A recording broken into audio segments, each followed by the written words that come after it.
A dispute involving a couple of neighbors and a camper has turned into a citywide controversy. One man filed a Panama City code enforcement complaint against his neighbor for parking his camper in the driveway. As News 13's Courtney Fegley tells us, the camper owner turned to Facebook, which has caused a bit of an uproar. Russell Reynolds has lived in Panama City's Forest Park neighborhood since 2020. His neighbor moved next door in 2022. Reynolds says his camper has been parked in the driveway for years, but his neighbor recently took issue with it. The neighbor complained that my camper blocked the view of him watching his child when she, 6-year-old, ride her bicycle down the sidewalk.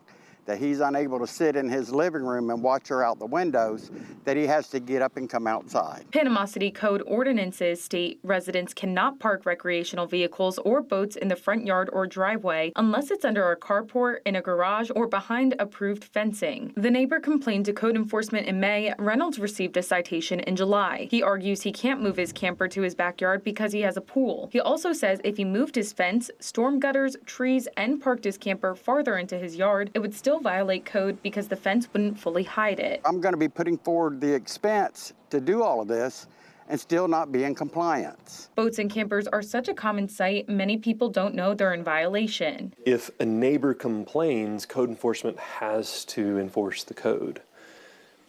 Well, that kind of puts our citizens in kind of an awkward situation to where it's selectively enforced here and there, and that's not exactly how we want to move forward with this. After the controversy blew up on social media, Granger felt the city needed to address the problem. I brought forth to the commission, and the commission agreed to put it back to staff and to say, staff, look at this issue, give us some background on it as to why it was put into place way back when, give us some second and third order effects of changing this, and then also look at alternatives to it. The code is over 25 years old, which makes the code was enacted in the 90s.